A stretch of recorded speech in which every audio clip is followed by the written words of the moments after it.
भाई जो गुरु बचन पे डट गे, कट गे फंद 84 के। कबीर साहब है और विश्व में किसी के पास ज्ञान नहीं है, धरती पर नहीं है। और वो रजा आज आपके ऊपर हो चुकी है। आप इस भक्ति को करते रहो बच्चों, बड़ी अच्छी किस्मत पाई। इस संसार में सुख नाम की चीज नहीं है, आप खूब समझ लो। कबीर साहब कहते झूठे सुख को सुख है ये मान रहा मनमोद, ये सकल जबीना काल का कुछ मुख में कुछ होता। इसने सुख मान रहे हम तो, कोठी होगी, कार होगी, फैक्ट्री होगी, संतान होगी, बस।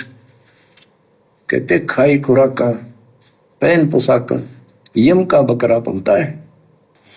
भाई तंदर सुखिया कोई न देखा, जो देखा सो दुखिया हो। उदय अस्त की बात करते हैं, मन सबका किया विवेका हो, सबका किया विवेका हो।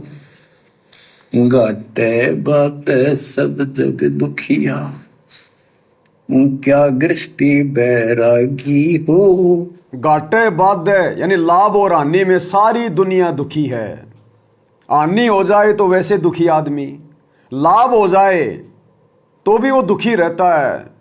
मान लीजिए किसी ने फसल अच्छी कर ली, 2 लाख रुपए घर में ज़्यादा आ गए, अब उसको चैन नहीं पड़ेगा। 2 लाख तो खुद के, 2 लाख किसी और से उधारी लेगा या ब्याज पे लेगा या बैंक से लोन लेगा और नई कोई फैक्ट्री खोल देगा, कोई धंधा खोल देगा और उसमें घाटा खा के बैठ जाएगा। अब वो लाभ भी नुकसान हो गया, चिंता बन गई। तो घाटे बाध्य यानी लाभ आने में सब जग दुखिया, और गरीब आदमी तो वैसे दुखी है ही बेचारा। लेकिन भगत लाभ आने में भी दुखी नहीं होता, क्योंकि भगत कभी कोई ऐसा ये ज्ञान होने के बाद में धंधा करेगा ही नहीं। इस प्रकार से माया जोड़ने के लिए, 2 के 4 बनाने के लिए जबरदस्ती बहुत सारा पैसा इन्वेस्ट करेगा ही नहीं। वो तो ज्यादा से ज्यादा पैसा दान धर्म में इन्वेस्ट करेगा, क्योंकि वहां उसको घर बैठे हजारों गुना मिलेगा। तो भगत जब फालतू का पैसा फैक्ट्रियों में लगाएगा नहीं, 2 के 4 बनाने की सोचेगा नहीं, तो ना तो किसी से उधारा लेना, ना किसी से कर्जा लेना, ना उसको हानि होनी। तो लाभ हानि घाटे बाध्य में भी भगत सुखी है, क्योंकि भगत ऐसा काम करेगा नहीं ज्ञान होने के बाद। बाकी जगत तो लाभ हानि में भी दुखी है। घाटे बात सब जग दुखिया, क्या गृष्टि बैरागी हो।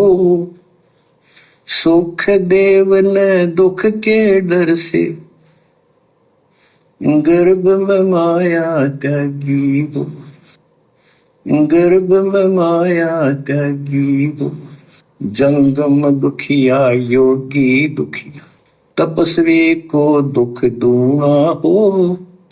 आशा तृष्णा सभी में व्यापे, कोई महल ना सुना हो, कोई महल ना सुना हो। सच कहूं तो जग नहीं मान, झूठ कही ना जाई हो। ब्रह्मा विष्णु ये शिव जी दुखिया, जिन ये राह चलाई हो, जिन ये राह चलाई हो। शूरपति दुखिया भूपति दुखिया, रंग दुखी बपरीति हो। सूरपति दुखिया भूपति दुखिया। सुरपति यानी देवताओं का राजा इंद्र भी दुखिया। कल आपने जीने की राह पुस्तक के वीडियो में सुना, मार्कंडे ऋषि तपस्या कर रहा था बंगाल की खाड़ी में, और सुरपति को चिंता हो गई। अब खाक का राजा है वो देवताओं का, राजपद पे बैठे बैठे भी चिंता हो रही है कि मेरा पद जाएगा, मेरा पद जाएगा। मार्कंडे तपस्या कर रहा है। तो कहते हैं सुरपति दुखिया और भूपति दुखिया। भूपति यानी जमीन का राजा, पूरी पृथ्वी का राजा, प्रधानमंत्री, वो भी दुखी। जैसे 4 साल पूरी होती है, 5वां साल लगता है। भारत के राष्ट्रपति को, भारत के प्रधानमंत्री को रात को नींद आनी बंद हो जाती है कि 1 साल बाद में ये पद रहेगा नहीं रहेगा, जनता मुझे सही से वोट देगी नहीं देगी। और दुनिया भर की टेंशन, कोई मंत्री टूट गया, कोई एमएलए टूट गया, पार्टी का बहुमत टूटने वाला है, किसी ने आंदोलन कर दिया।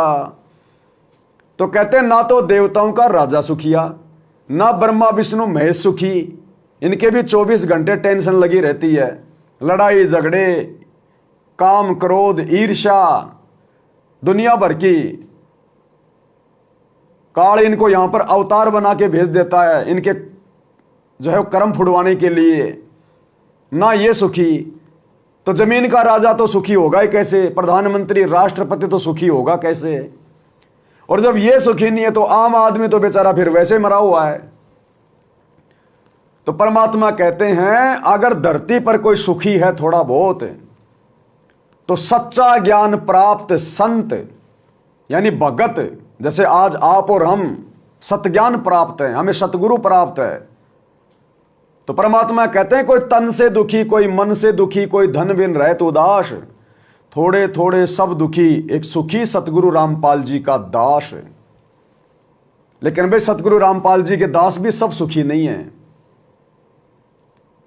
ज्यादातर दास तो धक्के खाते फिर रहे हैं दुनिया में, जगत में, राजनीति में,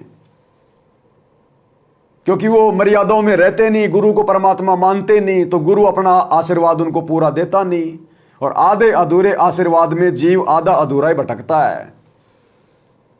तो वास्तव में जो संत सुखी है आज धरती पर, जो ब्रह्मा विष्णु महेश से भी सुखी है, जो देवताओं के राजा इंद्र से भी सुखी है, जो पृथ्वी के राजा प्रधानमंत्री से भी सुखी है, केवल साध संगति से जुड़े हुए सत्सेवक भाई बहन। इसलिए परमात्मा कहते हैं इंद्र दा राज कागदा बिष्टा ना भोगा इंद्राणी नू। अरे क्या करेंगे हम भूपति बनके, जिसको रात को गोलियां खा खा के नींद आती है?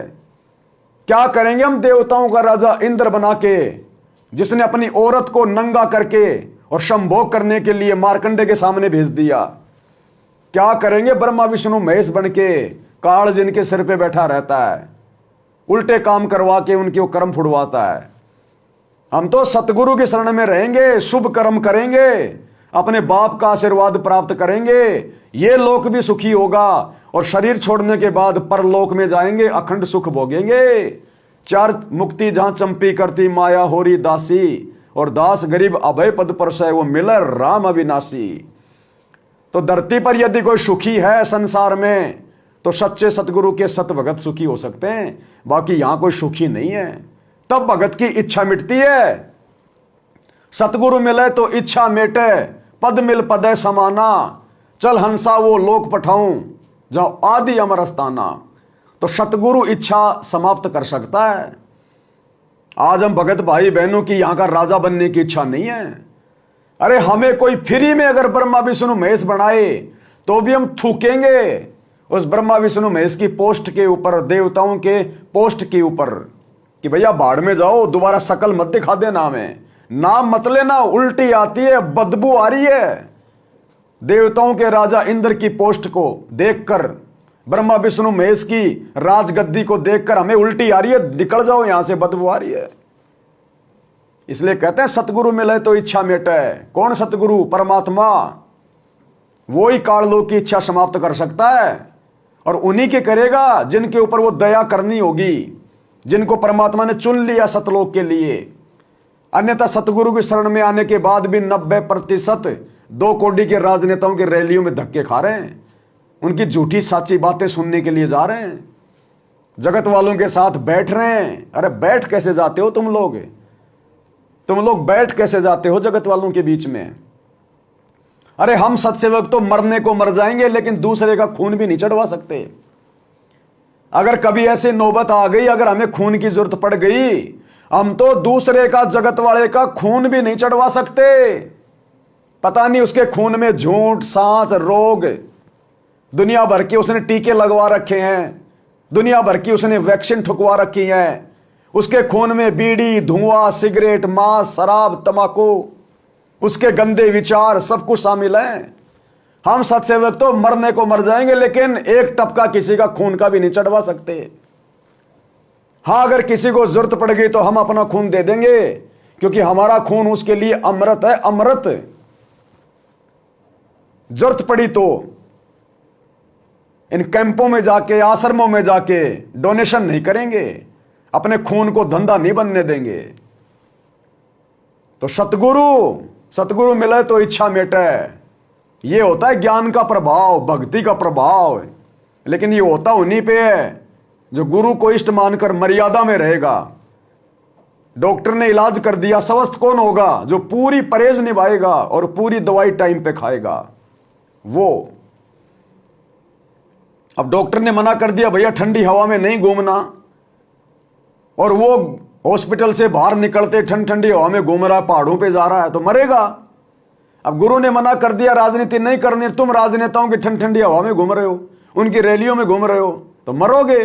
गुरु क्या करेगा फिर? कोई बदलाव नहीं होगा। जो गुरु बचन पे डट गए, कट गए फंद 84 के, कट गए फंद 84 के, कट गए फंद 84 के।